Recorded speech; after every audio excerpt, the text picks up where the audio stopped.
Hey everybody, Brandon Boyd with The Brandon Boyd Show. Points for creativity again for me. Make sure you subscribe to the channel. Don't forget to be awesome. And make sure you stay tuned for alerts on this channel as well. We've got a lot of great content coming up. As promised, we are bringing you part 2 of our 10 steps to land your next sales job. Original video was a little bit long, so we broke it up into a 2-part series. We hope you find this one just as useful as the first part of our series, and we look forward to seeing you on future episodes. Without further ado, let's break into part 2 of the video. Number 6 is kind of a 2-parter. It's a strong close and ask questions.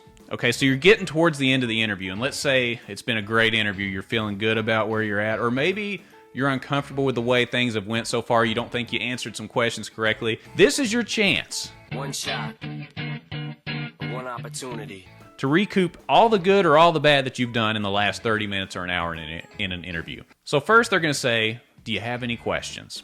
Okay, you're going to want to ask some things about the company. Look up some recent news that they've, if they've been in the news, look at their stock prices, look at any changes in leadership. Get all that stuff down. Make sure you know it, and you know it like the back of your hand. We just talked about being prepared. This comes in part of that as well. But make sure you have those questions. Even if you already know the answer to the questions, just ask. How much money do you make a year before taxes? One of the key questions that I always like to ask at the end of the interview is, can you tell me about timelines for training and next steps in the process? Now, why in the world would I ask about what the next steps in the interview process are? Maybe it's because I want to be part of the next step in the process of the interviews, right? If you don't know what the next step is to ask for, then you have nothing to ask for at the end of the interview. So let's do a role play scenario here. If I say, tell me about the next step in the process, and they say, well, we're going to finish up interviews this week, and we're going to send somebody on to talk with our VP of Sales. Okay, great. Is there anything that we've talked about here today that would keep me from moving on to that next step in the process? If so, I would like to address it before we leave and move on to the next part of the process. Lo and behold, a lot of people do not ask this question. You have got to close strong. That's the whole, that is a huge part of sales that a lot of people leave out. If you're not asking for business when you're out in the field doing work, you're not going to get it. It's the same in the interview process. If you don't ask to be part of the party, There's no party. right? Ask to be part of the next part of the interview, you're probably not going to get it. So let them know what you want. Make sure you've overcome any objections that they may have had during the interview. And even if you think you've done great, confirm it. There's nothing wrong with double checking. Double check your work. Make sure that you get to the next step of the interview. All right, number 7. This one's pretty simple, and I don't want to breeze past it, but it's really important. Be yourself. All right, some people may hear that and say, gosh, if somebody hears me be myself, there's no way I'm going to get the job. That's baloney, first of all. People like all kinds of people. People like strange people, funny people, happy people, sad people. It doesn't matter. Be yourself, because I can tell you the people that are interviewing with you are seeing tons of candidates for different roles, not just in your specific sales territory, but they're probably interviewing others. They've seen a ton of people walk through the door, okay? And they can spot a phony a mile away. Just be yourself. If it works out, great. If it doesn't, just move on. Maybe it's not a good fit. But don't try to be somebody that you're not, because it will catch up with you at some point. Okay, be yourself, be relaxed, and that'll help the interviewer be relaxed as well.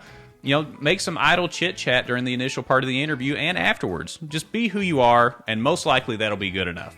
Number 8, make sure that you practice, practice, practice. We talking about practice. Not a game. We talking about practice. So stand in the mirror. Ask yourself questions. What could you bring to our company? And answer the questions just like you're in the interview. Okay? The more times you deliver the answer to the interview questions, the easier it's going to be when they ask you during the interview. And later on, we may actually do a video on some of the top questions that are coming down during interviews. If you want to see that, make sure you smash the subscribe button and the like button. I would do it here, but I think I would break the statue, so I'm not going to do that. But you know what to do. Hit the button, get the notifications, subscribe to the channel, and if you want to see that, just let me know in the comments. I think it would be a good idea to go through that at some point. But practice for all kinds of different scenarios. They may ask, okay, if you have a difficult customer, what would you do to try to work with them? Name a time in your past where you faced a difficult situation. How have you handled conflict with another coworker? These are all standard questions that are going to get asked. Why not practice it? And I can tell you, the first few times that you do it, if you haven't practiced it out loud, You'll fumble over your words. And you'll think, oh my goodness, I'm glad I practiced this here in my house instead of doing it in the interview. Say it out loud. Work with your spouse, a friend. They may think you're goofy. But just say, hey, can I interview practice with you? Do it. Say it out loud. It'll go a long way in the actual interview. Number 9. This is a big one, and I tried to reiterate this in the beginning of the show. Dress for success. Okay, don't wear this during an interview. Dress for the job that you want, not the job that you currently have. So if you've never been in sales before, let's say you're trying to break into sales, you always thought you'd be good at it, but you don't know how to do it, and you've never worn, more than a t-shirt or a polo or something like that in your previous role. Even if you're overdressing for the role, always wear a suit and tie. If you're a man, wear a suit and tie. Woman, wear, okay, what do women wear? Let me talk to the producer. What do women wear during an interview? Women wear skirt suits. Skirt suits. Look it up. Dress as professional as you can. I'm not up to date on women's wear during interviews. I do apologize. But just make sure that you're dressed for the job that you want, okay? Not where you're currently at. You don't want to show up in a Hawaiian shirt. You don't want to show up in a t-shirt. And this goes the same for Zoom interviews as well. 2020 has been really funny. There's been a lot of places that are interviewing by Zoom only. Don't show up to a Zoom interview with your hat on, in bad lighting and, with non-professional clothes on. You're not going to get the role. I can tell you because I've talked to people that are interviewing people right now that didn't get moved on to the next level because of what they wore in their Zoom video interview. The same goes even more with in person. And please, for the love of Pete, if you're doing a Zoom interview, make sure you wear pants on your lower half. That even if people can't see below the table, it'll just make you feel more professional. When you put it on, it's almost like a suit of armor, right? You're going in for battle. You're going to go take that job. This is where we fight! You're putting on your suit. You're putting on your woman's suit, apparently. Correct? Director?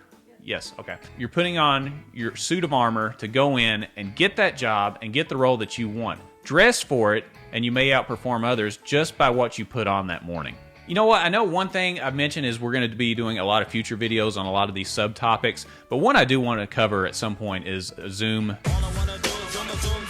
video interviews. Man, oh man, have I heard some awesome stories on what not to do on those things. If you want to hear more on that and some tips on how to do the best Zoom interviews, leave me a comment below. Let me know what you think. There's some really interesting stories out there. Can't wait to share them with you.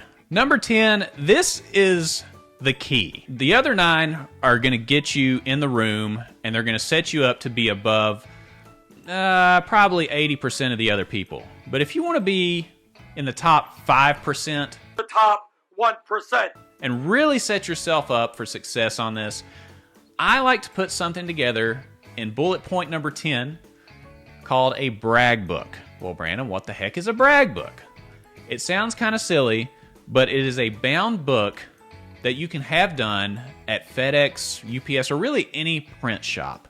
It's got your cover letter, resume, any awards or achievements that you may have, letters of recommendation, and if you're within the last 10 years of graduating for college, include an official copy of your college transcript as well. I will go through a separate video on exactly what this looks like, but do some research on it and Google what a brag book is. This is going to be the differentiator between just being another Joe Schmo in the pile of resumes and being someone that's going to rise to the top. It's essentially a bound reference guide for the interviewer to look at and say, oh my goodness, I know everything about this person. You're not just a sheet of paper anymore. You are a complete reference guide for everything they would ever want to know about you. And we'll talk about how to put those together in the future, but that's been my secret weapon for a long time. 60% of the time, it works every time. It's really impressive. It shows that you've went out of the way to do some extra work, include things that maybe not even show up in your resume, right? You can include award certificates or pictures of you up on stage during an awards presentation. Or anything else that shows that you are doing a good job. It could be something as simple as printing out emails from people that have said, hey, Brandon does a great job at this. We really liked working with Brandon. He's great at this. Keep all that stuff. Print everything out that says you've done anything remotely good in your life, and you may be able to include it in your brag book.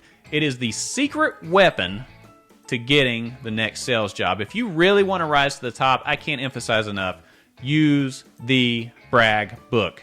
Very important. So you've got a lot of homework to do, right? I gave you 10 things to do, but I think it's going to lead to a lot of success for you. Make sure you like the video, subscribe to our channel. We got a lot more content coming up. I think I talked about 3 or 4 more other videos that we were going to do just based off this one that we did today. There's a lot of life to cover. There's a lot of money stuff to cover. There's a lot of career stuff to cover. We're all over the map. And again, at some point, I am going to cover dinosaurs. Maybe. That'll be a really fun show. Anyway, we really appreciate it. Thanks for joining me on the Brandon Boyd Show, and we'll see you on the next episode.